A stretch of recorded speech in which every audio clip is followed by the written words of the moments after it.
Good morning. Well, we are here to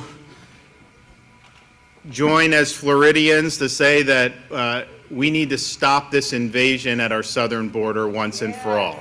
And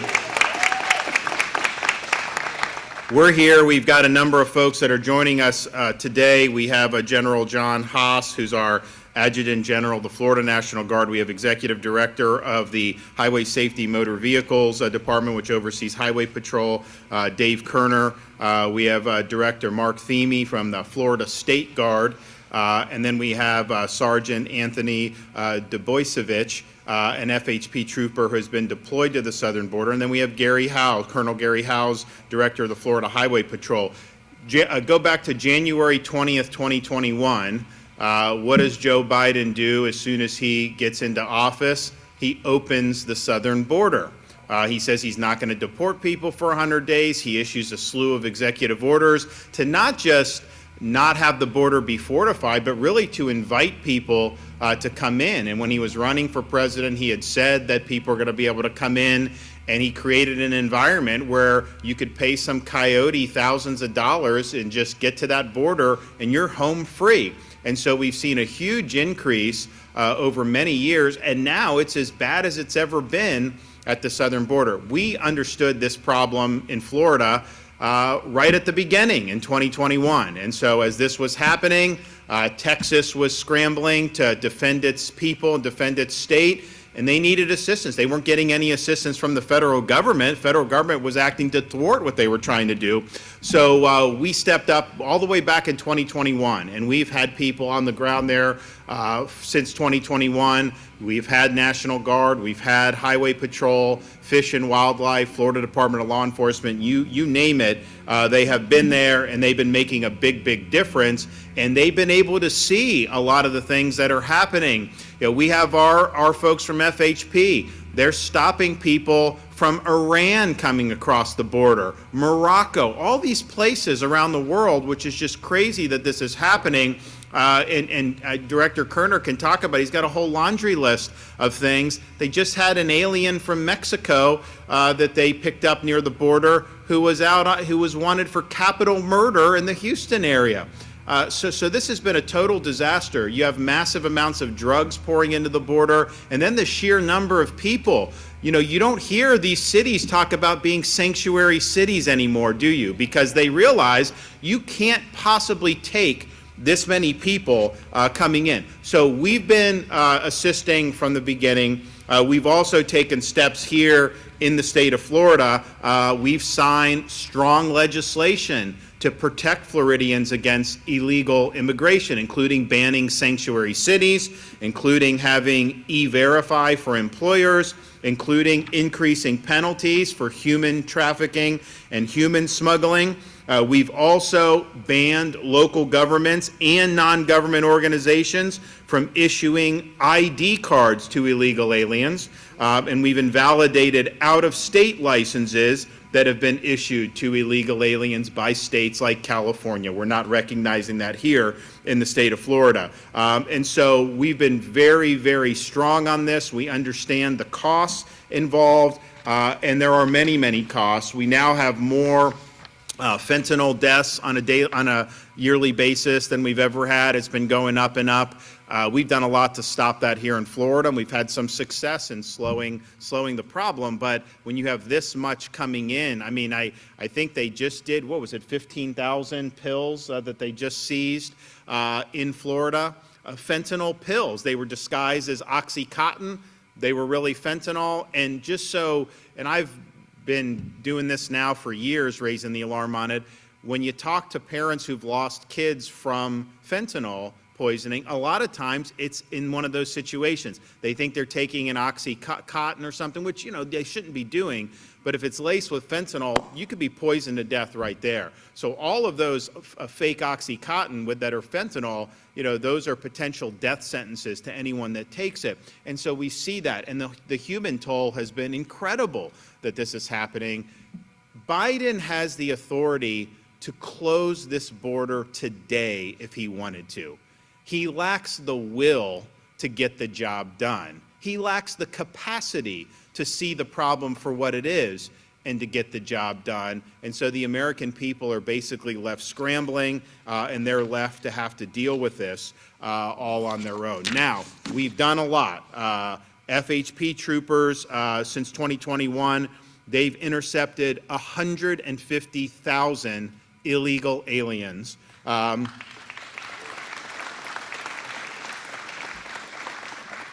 And they have been instrumental in generating over 2,000 human trafficking and human smuggling charges in the state of Texas. Our National Guard have helped staff observation points, patrols, and they have helped with fencing and barriers.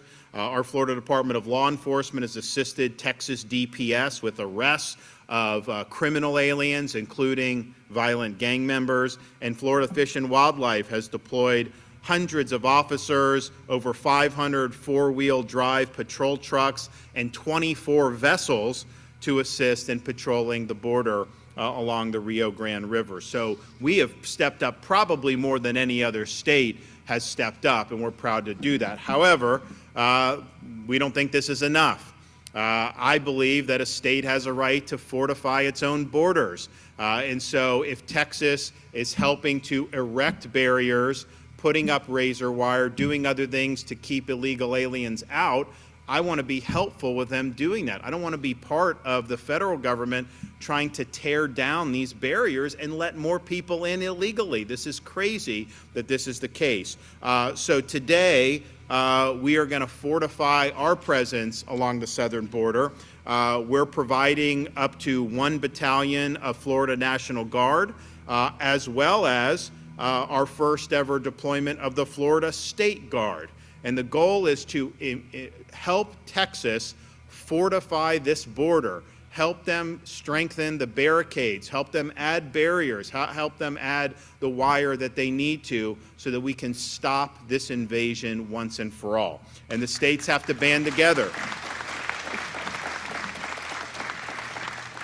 The states have to band together to be able to defend the rule of law. And we see the problems, the drugs, the crime, just the sheer number of people. What has that done to hospitals? What has it done to education? It's just, you just can't do it. I mean, we probably have had 10 million come illegally since Biden's been president, but that number, even if that was legal, we cannot absorb that many people. It's just not the way you do business. It's not the way you run a country.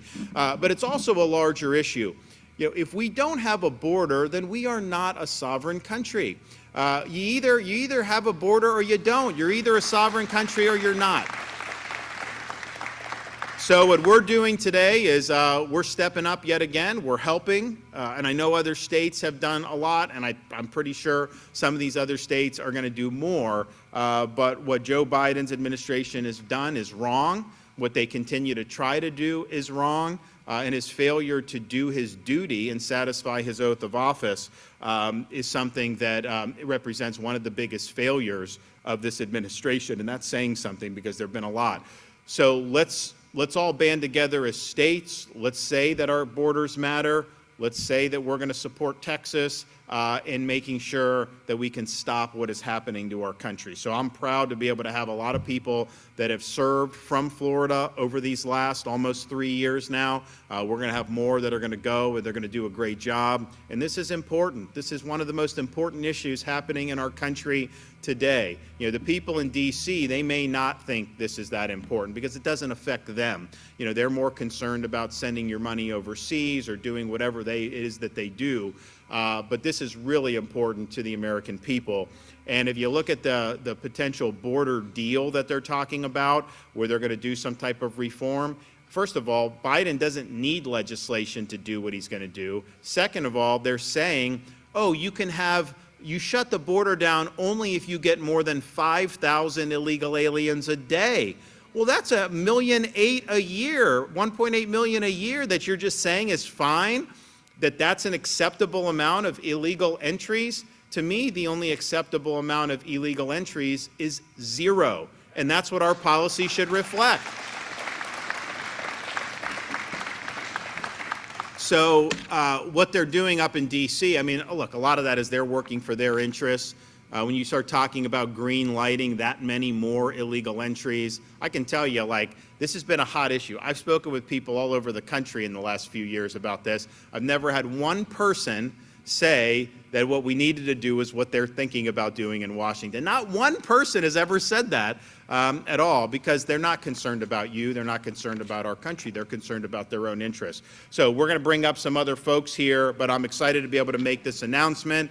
We're doing our part. I've said from 2021, when I used to say that this is an American issue, it's not just a border issue, a lot of people in the media would sneer, and now look what's happened. Look where we are now as a country. It's sad that this has happened, but we're not just going to sit idly by. We're going to do something about it. All right, I'm going to bring up some folks. So we'll start with Dave Kerner from Florida Department of Highway Safety and Motor Vehicles.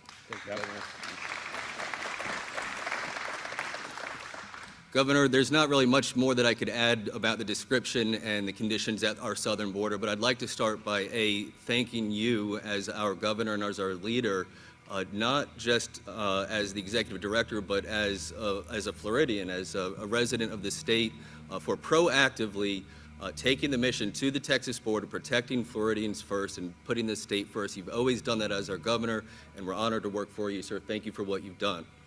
I'd also like to say thank you to the men and women behind me who have served on the border. You know, I did some basic math. The Florida Highway Patrol and our state troopers have served over 30,000 individual day and nights away from their families, away from their state, away from their duties here.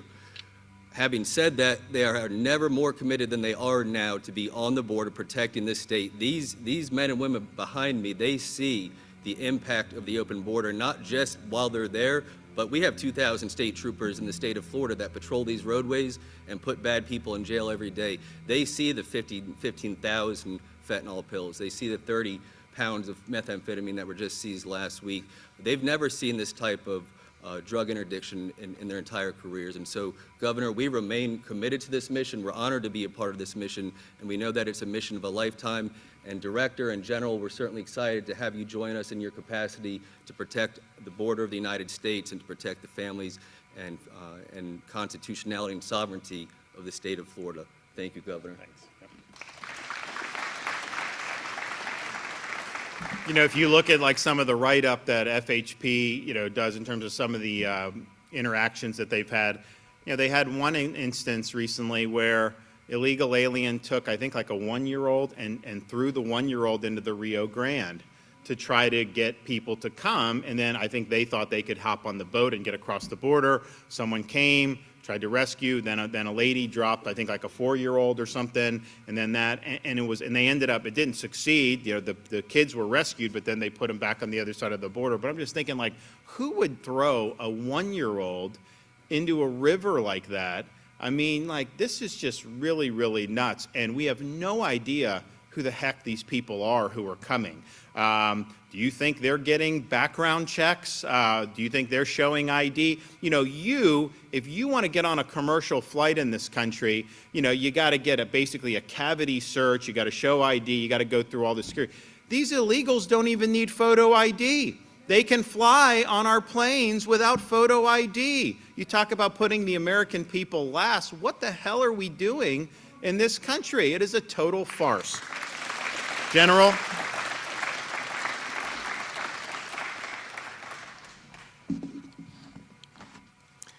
Good morning, Governor DeSantis, agency chiefs, distinguished guests, and fellow service members. I'm proud to say that the Florida National Guard is ready once again to answer the call. In partnership with our fellow state agency teammates, in support of the citizens of Texas and the Texas National Guard. For several years, the Florida National Guard has supported ongoing border security missions in Texas, to include deployments in support of multiple federal and state mobilizations. Last spring, the Florida National Guard was the first in the nation to mobilize rotational units to the southwest border in support of Operation Lone Star.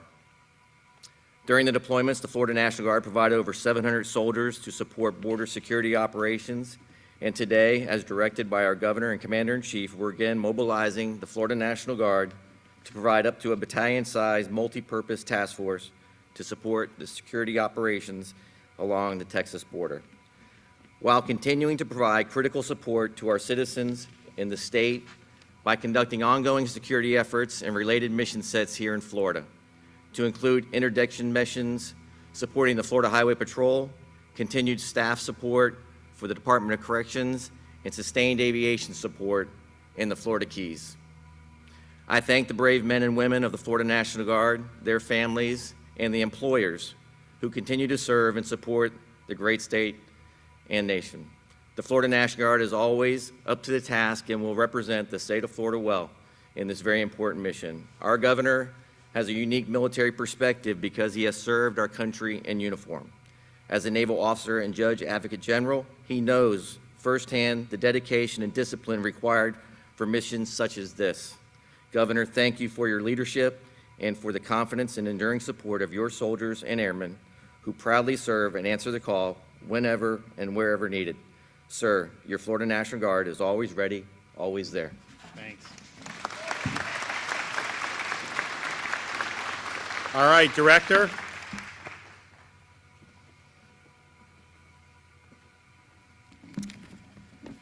Good morning, all, and thank you, Governor DeSantis, for your unflinching leadership and the opportunity to help mitigate the overwhelming threat to public safety that is illegal immigration as the country fights back against the border crisis.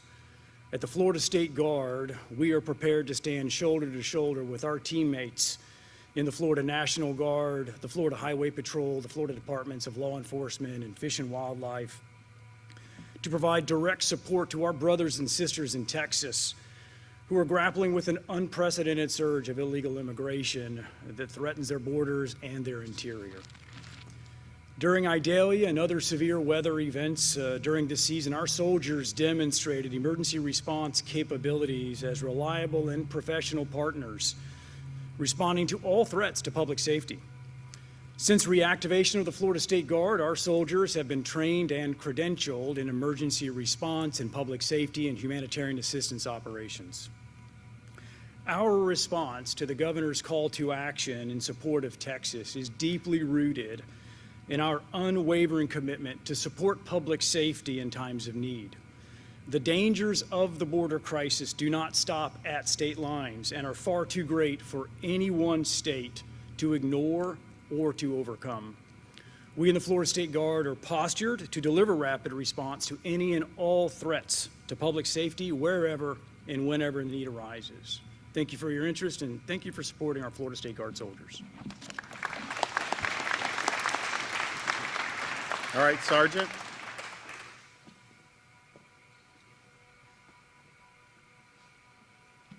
Thank you, Governor, for having us, and I'd just like to bring a little insight to the border crisis that we see on a day in and day out basis. A lot of people don't cover it because it doesn't provide good news media attention, but at the end of the day, what we see on a everyday basis is the number of lives that are brought across over to Florida, to Texas, by people of criminal organizations. And the criminal organizations thrive on the people trying to get them across. And, you know, ultimately it affects us locally here in Florida because we're stopping people with drugs. We're stopping people who are bringing weapons and things of that nature into our communities.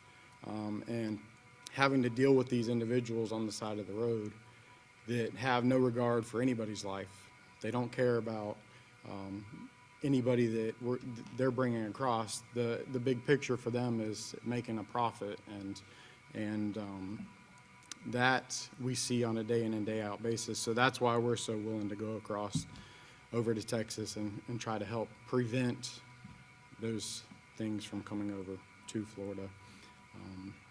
A lot of people don't see it, but like they said, 30 kilos of methamphetamine just last week that we recovered off of the roadway. That 30 kilos can kill numerous people, and a lot of people, that doesn't get brought out in the media. You know, they don't tell you that they're bringing 30 kilos or 15,000 fentanyl pills over. So we appreciate the support of the governor's office. We appreciate the support of Governor DeSantis, and we'll continue to do our mission over in Texas to help protect the citizens of the state of Florida. So, thank you. Thank you. Appreciate it.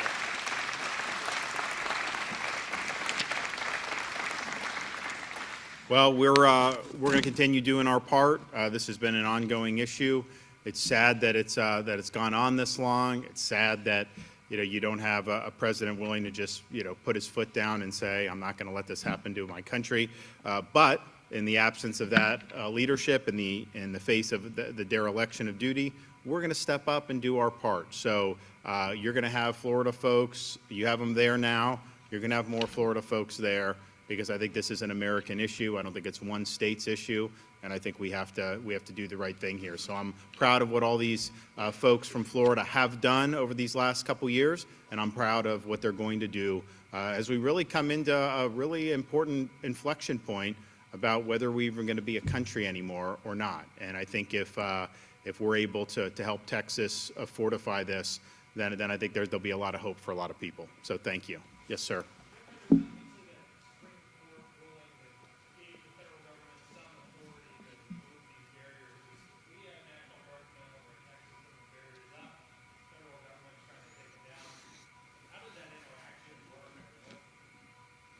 Texas has the right to erect barriers. They were not even a party to that decision. And so I think they're continuing to do what they're going to do, and we are going to assist them in doing that. I mean, just think about it. You say that the federal government has the purview over illegal immigration and borders, and that states can't be involved, but the federal government's not enforcing the law. All the states are trying to do is to actually enforce the law as required. And so they're not doing that. So the federal government's not doing it. So I think what Texas is doing is just defending itself. I think that's a core attribute of sovereignty to be able to do that. And I know there's been some misreporting on this. Texas was not ordered to do anything, to stop or to do anything. It was basically what the federal government, there had been an injunction that was relieved, but I think it's ultimately going to be up to Biden. Are you going to have folks go in and forcibly remove barriers so that more people can come in illegally? I don't know that that's a decision that he would want to do, particularly now that we're in this election year. So I think Texas is in the right. I think they'll ultimately win if they end up becoming a party to any type of litigation. And I want to make sure that we can serve as some force multipliers to get as much of that border fortified as possible. Yes, sir. Governor, what is your take on the federal judge dismissing the Disney lawsuit against you?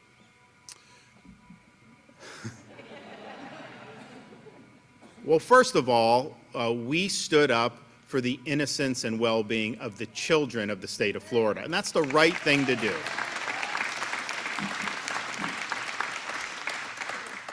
I'm the father of young. I mean, we got a first grader, kindergartner, and a pre-K3.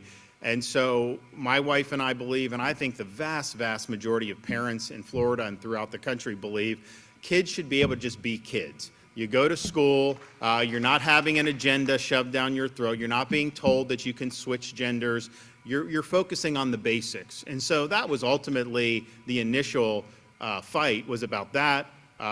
Disney was against it. They were wrong. We were right, and we did that. Then after that, as their corporate welfare privileges came under scrutiny in the legislature, the reality is the Florida legislature has every right to change special districts. They've always had that right. And think what's happened since there's been accountability now in that area. You had the board that we appointed. They've reduced the taxes for all the tenant businesses that were being taxed to basically service Disney's interests. That's not the appropriate use of government. Government is supposed to be something, it initially was supposed to have residential communities there so voters would have picked who was on it. That obviously did never happen, and this one company ended up taking control of the local government, which is not good government at all. And so we knew that the legislature had authority to do it. I had the authority to sign the legislation as we did. And I would like to, see an accounting from some of the people who last year were trying to say that somehow, Disney had outmaneuvered Florida, or that somehow they were in the right on all this. You heard a lot of squawking when they were able to use it to try to attack Florida or try to attack me. I don't hear very much now that the case was summarily dismissed. I mean, they don't have a case. Even if you assume everything they say is true, they do not have a case. So we absolutely anticipated this. We knew ultimately what we did would be upheld. I'm shocked that they're saying they're going to appeal it. I think that's a mistake. I think that they should just kind of move on. You're in the state that's #1 for business in America right now. We have the lowest unemployment amongst large states, highest GDP growth amongst large states. Is it so bad that you actually have to live under the same laws as everybody else, including your competitors? Of course not. This is not a matter of high principle for them. This is a matter of them trying to claw back special privileges that they were never entitled to in the first place.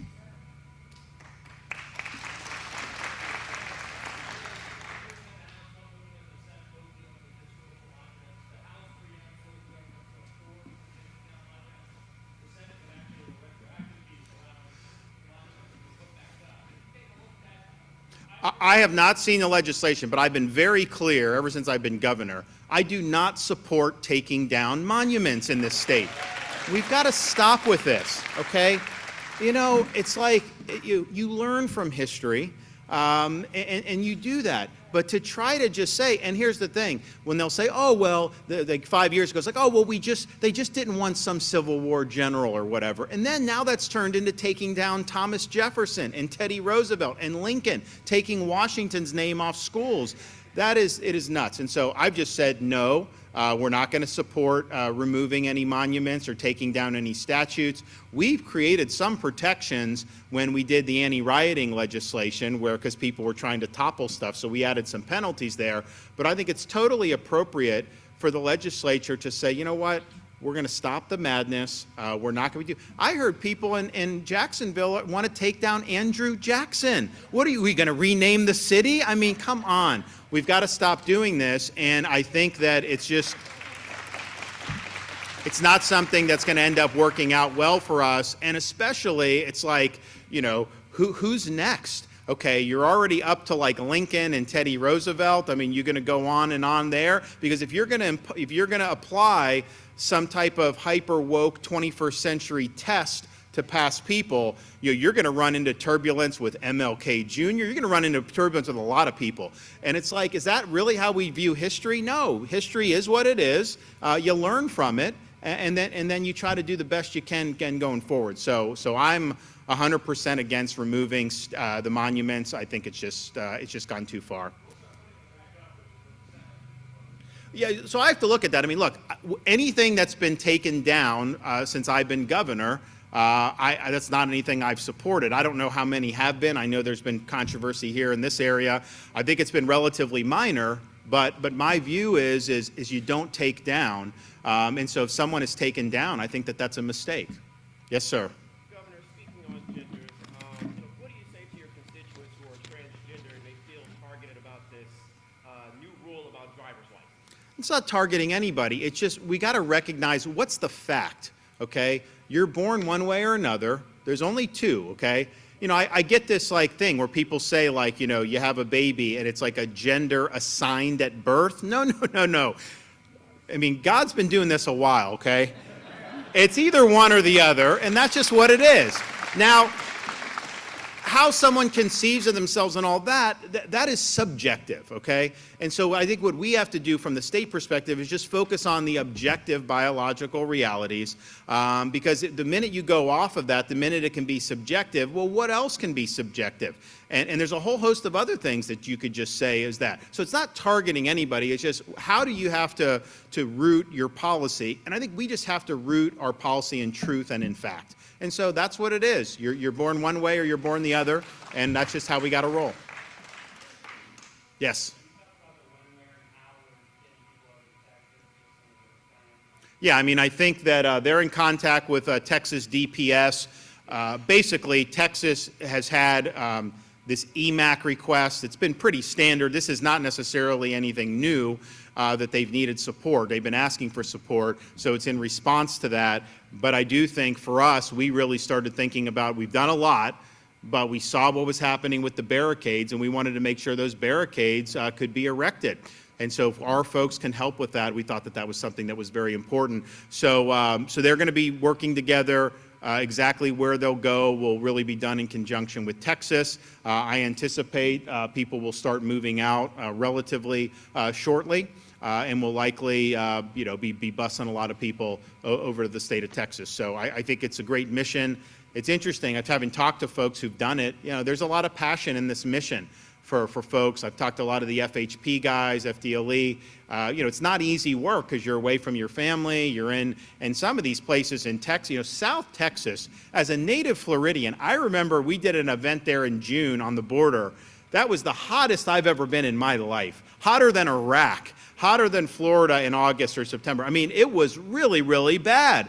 But then in the winter, it actually gets pretty cold, too. So it's in terms of the climate, it can be challenging. And so we've had a lot of guys that have been out there that have done really, really well. We appreciate the service. We know that we're asking, to step up and supplement what you're already doing. I want to thank all the agencies, FHP. I want to thank FDLE. I want to thank National Guard. They have day jobs that they do here. And so they're not really subtracting from anything they're already doing. They're still doing all the stuff that they normally do. They're just doing extra duty to be able to help this country. So I think that's really good service. And ultimately, when you're involved in any type of public service, that's what it's all about. Are you making a difference in people's lives or not? And these folks are making a difference, and Florida is making a difference. Thanks, everybody. God bless. Appreciate you guys. Thanks so much. Yeah, thank you. Thank you. God bless you guys. Thanks so much. Appreciate you. Thank you.